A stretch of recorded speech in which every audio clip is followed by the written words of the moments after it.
el doctor Juan Sebastián Duque, abogado y docente universitario en pregrado y posgrado a nivel de especialización y maestría, con estudios de maestría y especialización enfocados en derecho penal de perspectiva humanista, con amplia y aprobada experiencia en la adopción e implementación de modernos sistemas de gestión que afectivicen la misión institucional de las entidades públicas y privadas y especialmente de las responsables del ejercicio de la academia y el desempeño de la profesión. Con su conferencia Retos probatorios en el sistema penal acusatorio, un análisis desde la transición en lo procesal del entorno físico al entorno digital. Doctor Juan Sebastián, bienvenido.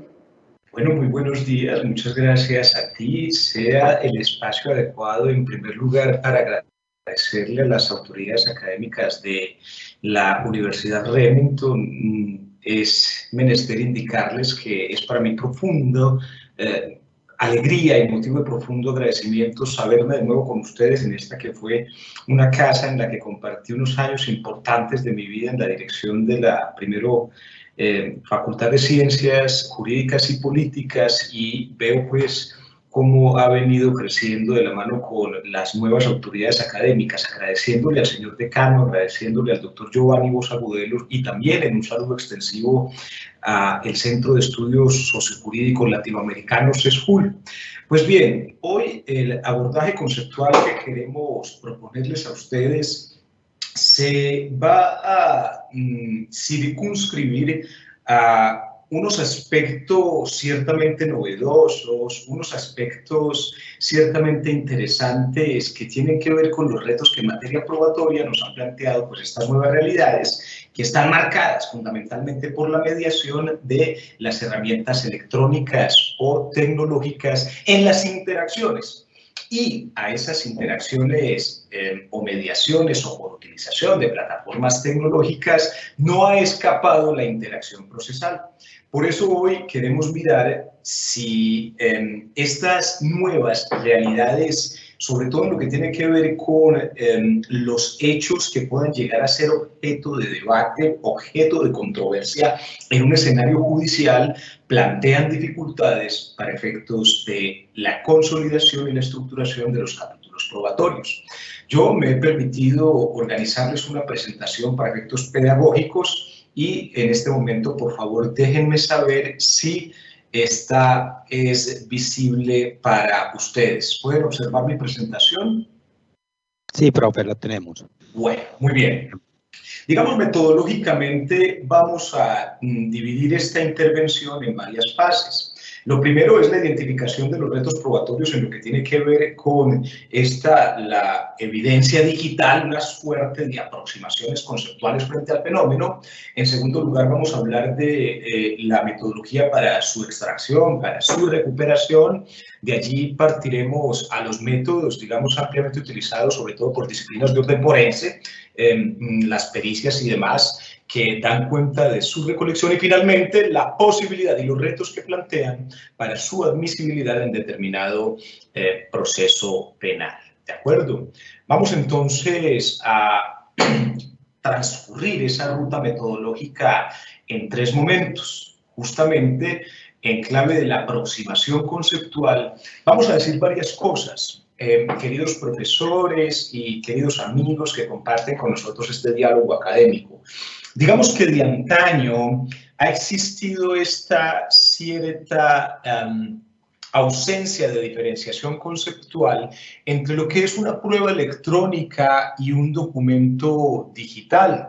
Digamos que de alguna manera nuestros legisladores latinoamericanos, a diferencia de los legisladores europeos continentales, pues han hecho o han optado por el camino fácil, si se me permite la expresión, como quiera que en nuestros ordenamientos jurídicos procesales, lo que han hecho es analogizar o equiparar, realizar una suerte de ejercicio de inscripción de la prueba electrónica o de la evidencia digital como categoría o como especie de la prueba documental. Lo cierto es que a lo que ha conducido esta situación de la ausencia de un análisis específico de una categoría tan especial como la evidencia o la prueba digital y simplemente su incorporación dentro del marco de la prueba documental en los ordenamientos procesales, pues nos ha privado a los abogados, nos ha privado a los jueces, nos ha privado, digamos, a los académicos en general, y a los actores e interlocutores con la sistemática procesal, en este caso penal, de realizar estudios más profundos, más particularizados, más técnicos, más serios respecto de la materia. Como quiera que creemos, en una falaz consideración, que estos son aspectos propios de los peritos forenses y concretamente de la informática forense. Pues no. Si miramos, por ejemplo, ejemplos o casos como el español, aquí vamos a encontrar que claramente se viene haciendo pues esta escisión, esta diferenciación. Conforme la ley 527 del 99 y la ley 59 del 2003 en España, se tiene por un documento digital todo aquel documento público o privado que ha sido transmitido de un sistema electrónico. Hechos digitales entendidos como acontecimientos que se producen o que pueden producir un resultado digitalmente verificable. Esta diferenciación es importante. Un minuto, sí tengo retorno de audio. ¿Me escucha? Sí, profe, se escucha perfecto.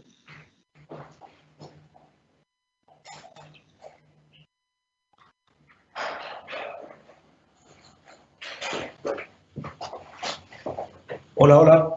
Doctor Juan Sebastián. Vale. Muy bien, permítame un segundo. Muy bien, estas diferenciaciones conceptuales son importantes, como quiera que no es lo mismo un documento digital, no es lo mismo un documento electrónico, no es lo mismo un documento virtual, aunque para efectos probatorios los tres hacen parte de ese género que es la prueba documental. Vamos a establecer una diferenciación noseológica conceptual entre esos tres fenómenos. En primer lugar, tenemos que un documento electrónico, conforme al reglamento de la Unión Europea 910 del 2014 del Parlamento Europeo, es todo documento que tenga un contenido almacenado en formato electrónico, es decir, que particularmente haga referencia a un texto, a un registro sonoro, a un registro visual o audiovisual. Eso es un documento electrónico, el que está almacenado en un formato electrónico. Por su parte, un documento digital es aquel que alberga cualquier tipo de información que llegue a presentar un acto, un hecho, una idea y que se encuentra almacenada. Atención, ya no en un medio electrónico, sino que está soportado en medios digitales. Es decir, tiene un lenguaje distinto, es producido en bits, es producido en lenguaje binario, es producido en unos y ceros, de tal suerte que este lenguaje solo es reconocible y reproducible a través de computadoras y no los humanos. Por aquí ya vamos viendo entonces una diferenciación conceptual entre lo uno y lo otro. Una fotografía puede ser un documento electrónico, un documento físico escaneado y albergado en consecuencia en una plataforma informática es un documento electrónico, pero no será un documento digital, porque el documento digital es aquel que tiene producción, es aquel que nace a través del medio digital, de la mediación, de la tecnología, de la información y la comunicación, y se hace en un lenguaje que es propio de la digitalidad o de la digitalización. Y por su parte el documento virtual pues tiene una capacidad de un mérito probatorio distinto, como quiera que representan hechos, actos o ideas que se encuentran alojados en servidores de la World Wide Web, es decir, del Internet. Vemos entonces que hasta aquí es importante establecer esas tres categorías: documento electrónico, documento digital y documento virtual. Frente a los casos específicos de este documento virtual, podemos encontrar que estamos en ciernes o de cara a evidencias o elementos materiales probatorios que están alojados ya no en una plataforma, ya no en un computador o en un medio digital, sino que están en la web. Es decir, se trata de información o herramientas probatorias que hacen parte de sitios de Internet o de plataformas de Internet y que solo están alojadas allí y que para su, digamos, obtención se requiere acreditación y autorización por parte del titular de esa información, como quiera que está alojado, ya no en un medio físico ni en un medio digital, sino en una plataforma virtual. Entonces, esta primera apreciación la consideramos importante, es relevante para efectos de partir de un lugar interesante para entender esta situación. Pues bien, frente ya al concepto que tiene que ver con la evidencia digital propiamente dicha, tenemos, digamos, tres aproximaciones. Una aproximación que nos propone la Fiscalía General de la Nación, concretamente en la resolución 0517 del 20 de octubre del 2009, este documento que tiene que ver con un instructivo para el hallazgo, identificación, embalaje de la evidencia de tipo digital, que se adoptó en 2009, hace parte de una herramienta o un instrumento por parte de la Fiscalía General de la Nación para justamente significar o establecer que la evidencia digital o la evidencia computacional única hace referencia a todos aquellos elementos, documentos, datos o información que por regla general está alojada en un dispositivo, en una base de datos o en un contenedor o computador o mecanismo de archivo o guarda y custodia de información electrónico. La doctrina, en segundo término, también nos aproxima el concepto de evidencia general, diciendo que será entonces cualquier registro generado por o almacenado en un sistema computacional que puede ser utilizado como evidencia en un proceso penal. Y una tercera aproximación al concepto de evidencia digital, pues tiene que ver con una que propone el derecho comparado, concretamente la Dirección General de la Comisión Europea, frente a que será evidencia digital en consecuencia la información obtenida a partir de un dispositivo electrónico o medio digital, el cual sirve para adquirir convencimiento acerca de la certeza de un hecho.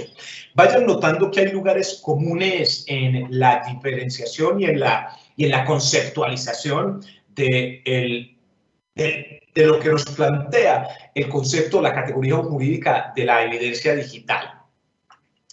Pero, ¿qué tal si abandonamos los conceptos y las aproximaciones y nos fincamos fundamentalmente en la característica de lo que es una evidencia digital?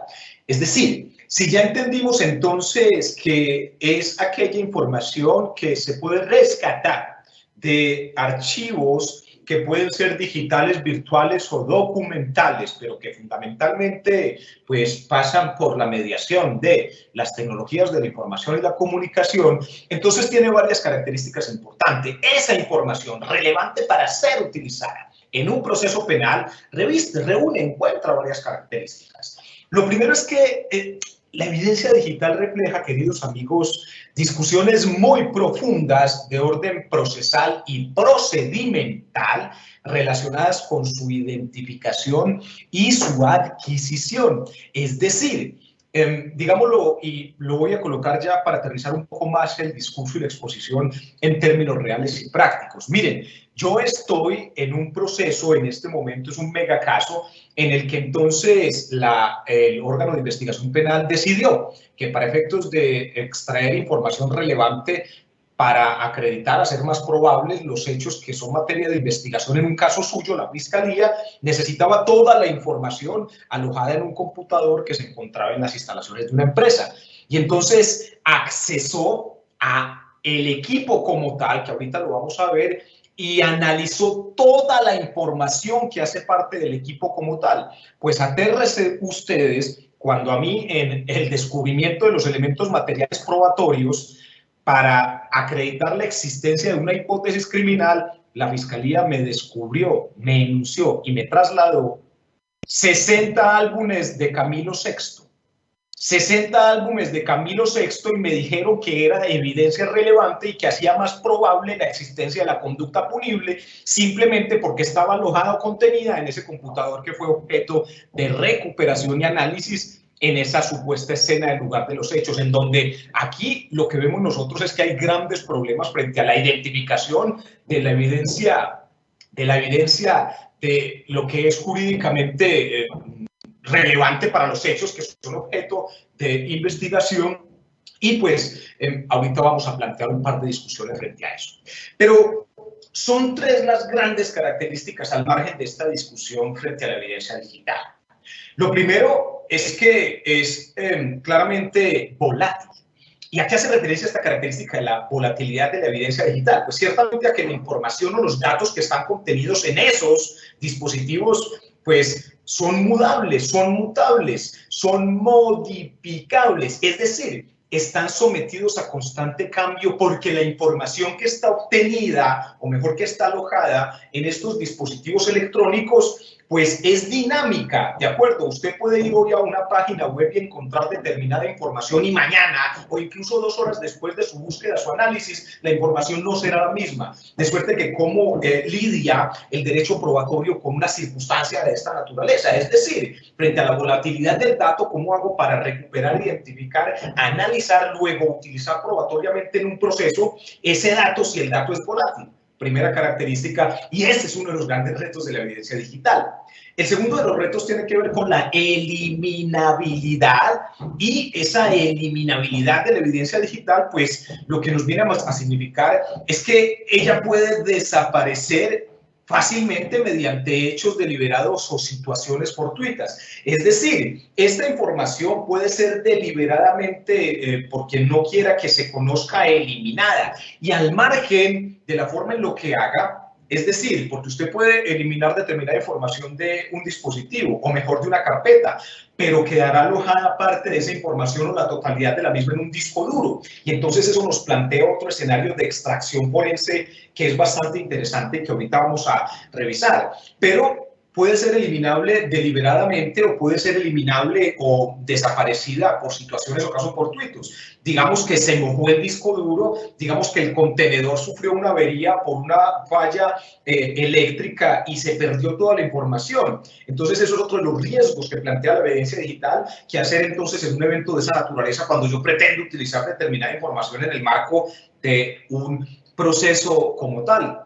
La tercera característica tiene que ver con la modificabilidad, ¿de acuerdo? O la alterabilidad, porque además de que es volátil, cambiante, constante, mutable, eliminable por factores humanos o no, puede ser alterable o puede ser modificable.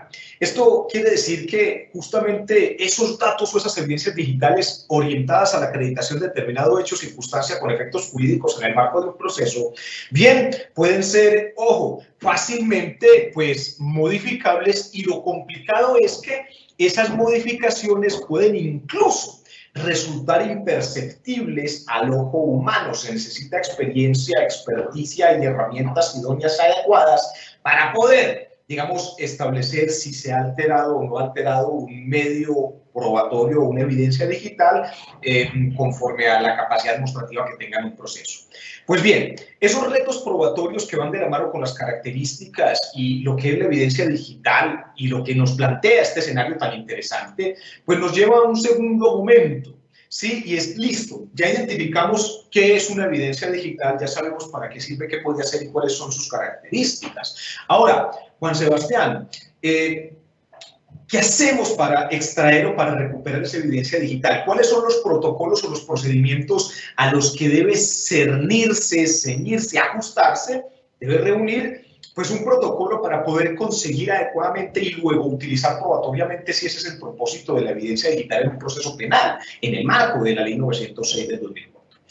Pues aquí hay que distinguir dos categorías nociológicas también. Una es la fase de extracción, otra es la fase de recuperación, y en el marco de la extracción y la recuperación de la evidencia digital vienen otros aspectos relevantes frente a los contenedores o donde puede estar alojada esta evidencia digital para poder ser utilizada.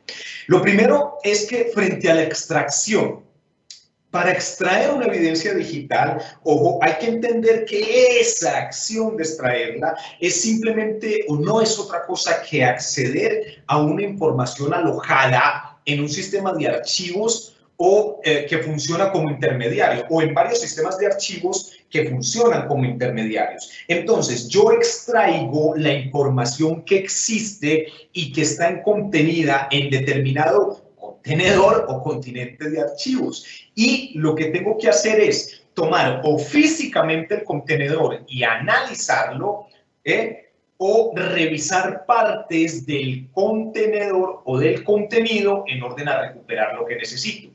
Perdón, a extraer lo que necesito. Por su parte, la recuperación ya es un acto distinto y tiene que ver es con aquella información que pudo haber sido eliminada. Recordemos que esta evidencia digital, como habla en lenguaje numérico de bits, unos y ceros, es información que es, digamos, hasta cierto punto trazable. Es decir, por más que se elimine deliberadamente, pues van a quedar algunos datos y metadatos alojados en los contenedores, y allí lo propio no será digamos, actuar con extracción o conforme a la extracción, sino la recuperación. Porque una cosa es eliminar la evidencia digital y otra cosa es destruir o inutilizar la evidencia digital. De suerte que serán dos acciones distintas. Cuando el elemento de prueba, la información o el dato se conserve, se procede a su extracción, y para eso se revisa en todo o en parte el contenedor físicamente. Cuando lo que se requiere es la recuperación, pues también se provee de los medios necesarios para ir más allá del acto de eliminación o de sustracción, y se recupera la información fundamentalmente a través del análisis general del contenedor y de los programas más allá de aquellos que fueron eliminados o arrojaban o tenían o contenían la información relevante. Pues bien, aquí distinguir entonces dos métodos o medios. Lo primero es que esa información, el dato, que va a ser susceptible de utilización probatoria, procesal, puede estar alojada en medios de almacenamiento en formato físico o en formato digital. Verbo y gracia: equipos, dispositivos móviles, memorias, computadores, servidores, entre otros, USBs. Cuando la información es relevante, el dato, lo que va a ser objeto pues, de utilización probatoria, está allí, se insiste, lo que se necesita es un análisis físico del contenedor, ¿de acuerdo? Pero no siempre sucede así por la naturaleza de la información. Es decir, puede que el dato relevante esté alojado ya en un medio de almacenamiento físico o en formato digital, sino en sistemas, ¿no?, de almacenamiento virtual. Por ejemplo, las nubes, los clouds, entre otros. Las páginas web. ¿Qué pasa entonces cuando yo necesito extraer un dato de una página web? ¿Dónde está la página web? Es una construcción en bits, en datos, en donde ahí yo lo que tengo que hacer, ojo, es variar la dinámica de recuperación o de extracción. Y aquí hay algo muy importante, y es que la autorización para el acceso a estas nubes, a estas, digamos, dispositivos de almacenamiento, no dispositivos, o mejor herramientas de almacenamiento en la nube o en la web, debe brindarla es directamente el propietario de la plataforma.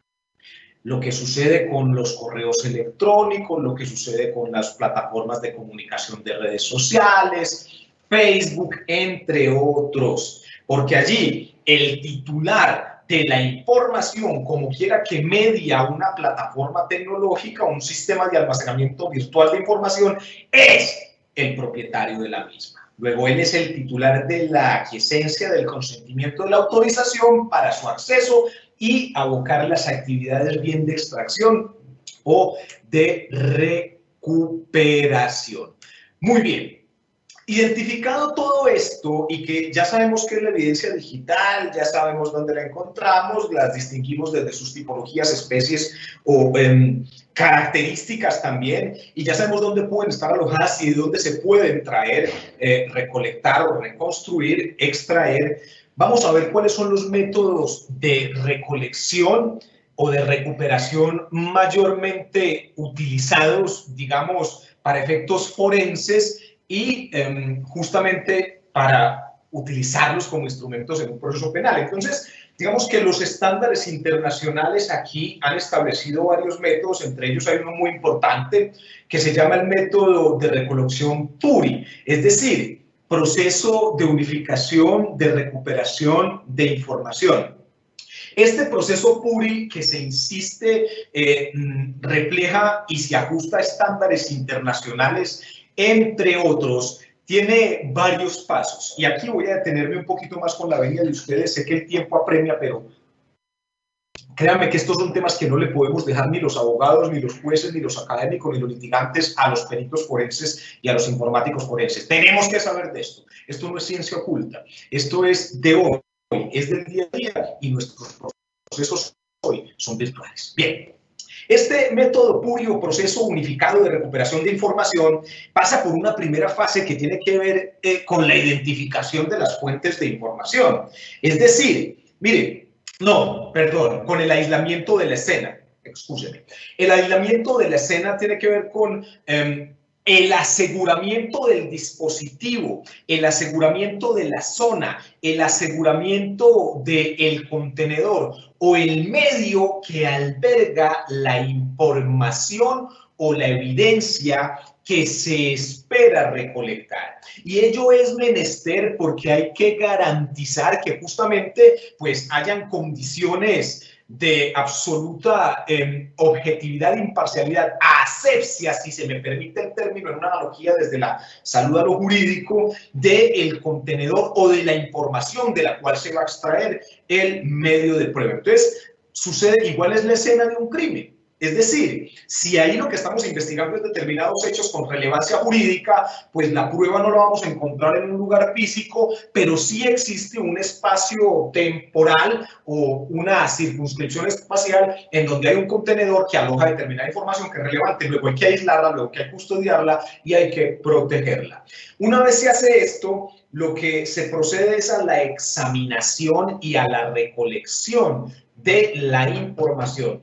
Aquí es donde necesariamente hay que acudir al empleo de herramientas, de metodologías, de experiencia y en técnicas particulares forenses para poder aplicarlas a determinada información, recolectarla y extraer la información relevante sin alterar la integridad de los datos, sin alterar la integridad de la información. Esto tiene un punto importante, un aspecto importante. Digamos, aquí en Colombia todavía estamos en unas circunstancias de cierta improvisación en relación con este segundo proceso del PURI y el tercero que ya les voy a decir. Y es que consideramos que como no sabemos qué puede hacer ahí, tenemos que acceder a toda la información y tenemos que analizar, segmentar y revisar toda la información. Y esto plantea desde luego circunstancias que pueden colocar en situaciones de tensión derechos fundamentales, como por ejemplo el derecho a la intimidad, como por ejemplo otro tipo de derechos. Es que no toda la información que esté contenida en un dispositivo digital o en la nube, por más que se estén adelantando investigaciones sobre la ocurrencia de unos hechos que tengan relevancia penal, va a ser relevante para ese proceso. ¿Por qué tiene que acceder entonces el órgano de investigación penal a fotografías, a videos o información que tiene relación directa con mi intimidad y que no tiene relación siquiera indirecta con los hechos que son materia de controversia o de investigación? Y entonces es aquí donde nosotros como abogados debemos articular esto con las premisas y prerrogativas propias del debido proceso, de la ilicitud entonces entonces del acceso y de la consecución de determinados medios probatorios para mirar cómo colocan en tensión pues, derechos, insisto, prerrogativas fundamentales. Esto va muy de la mano con el tercer paso del PURI, porque una vez se aísla la escena, se examina, se recupera, se recolecta la información, viene quizás la etapa más importante y es esta etapa de identificación de las fuentes de la información y de la información misma.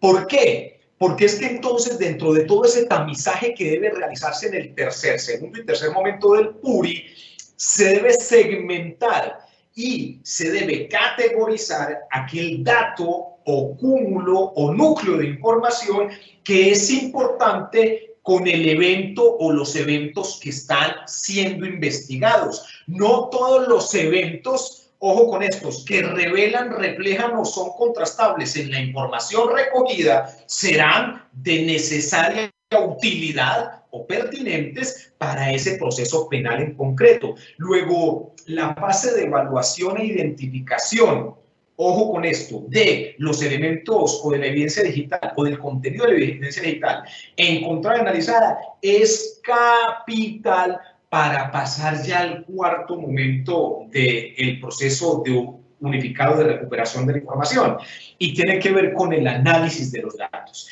Entonces, se aísla, ¿no? Se examina, recoge y recolecta, se reportan los hallazgos, se identifican las fuentes de información y se segmenta la información para llegar al análisis del dato. Y el análisis del dato es el que permite establecer qué información obtenida o recogida es la que en consecuencia resulta relevante, prioritaria o establece la atención procesal y otorga respuestas e información frente a lo que se está investigando o frente a lo que se pretende probar. Cuando se adelanta el proceso de unificado de recuperación de la información y se realizan estos pasos de forma juiciosa, pues aquí sí lo que tiene que venir es el resultado del análisis o las conclusiones. Por lo regular, lo que uno encuentra de una adecuada realización del proceso unificado de recuperación de la información es que se refleje una imagen forense, una base de opinión pericial que eventualmente por vía del testimonio del perito en el proceso penal sea consolidada, sea incorporada y que establezca qué fue lo que se recogió, qué información relevante resulta aplicable y al lugar para el proceso y para la atención jurídica en concreto y cómo la misma debe ser utilizada y para probar qué. Porque se insiste, imagínense entonces si el informe pericial, si la pericia, si la imagen forense lo que me refleja es que se encontraron 10.000 archivos y esos 10.000 archivos, 9.988 tienen que ver con la discografía de Leonardo Fabio, de Diomedes Díaz y demás. ¿Qué es lo que está pasando aquí? Lo que está pasando aquí es que a las defensas nos están descubriendo como elementos materiales probatorios que apartan y trasladando, que soportan la teoría del caso de la Fiscalía, toda la información alojada porque no se está tomando el trabajo del órgano de investigación penal, al parecer, de segmentar y de analizar el dato justamente para respaldar en términos de hacer más probable la existencia del hecho, la materialidad, la autoría o participación, la probabilidad de verdad o la certeza de la ocurrencia del mismo y la responsabilidad. Bien, estos métodos de recolección de la información y este proceso PURI, atención, digamos que aquí en Colombia o en Latinoamérica no encuentra mucha regulación. Por eso es que hay que acudir o es menester ir a instancias y normativas internacionales y procedimientos internacionales para revisar y estandarizar cuáles son los marcos y protocolos de acción, doctor, en concreto. ¿Sí? Qué pena interrumpirlo. Le quedan 2 minutos para ir finalizando la conferencia.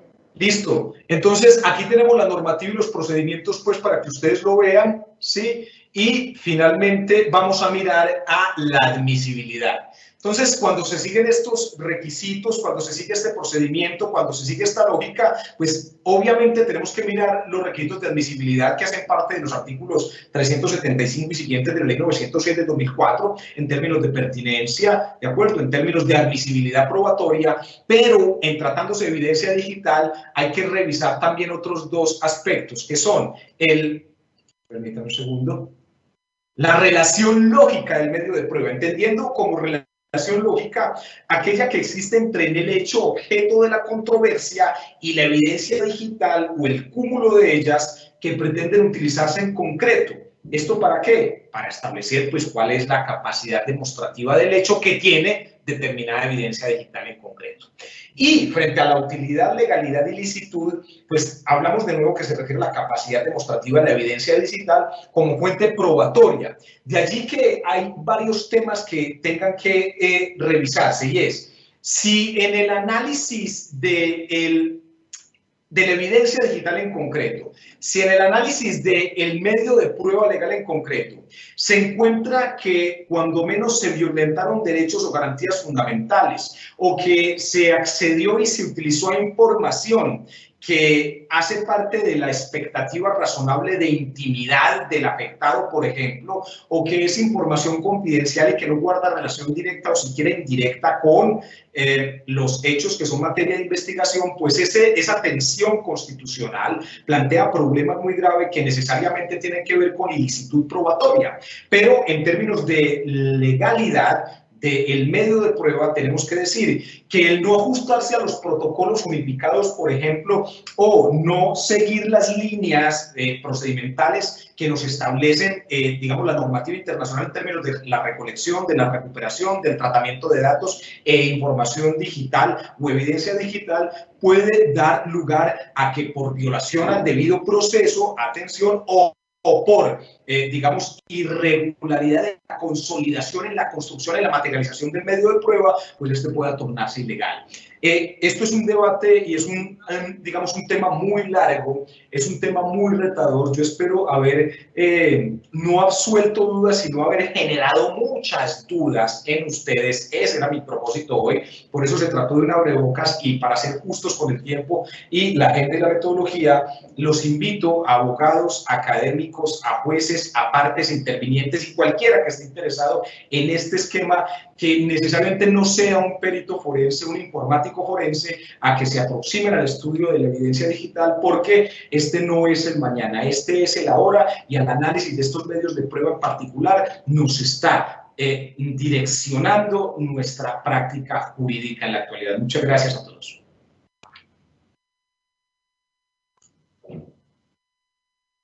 Muchas gracias a usted, doctor Juan Sebastián, y un gusto saludarlo.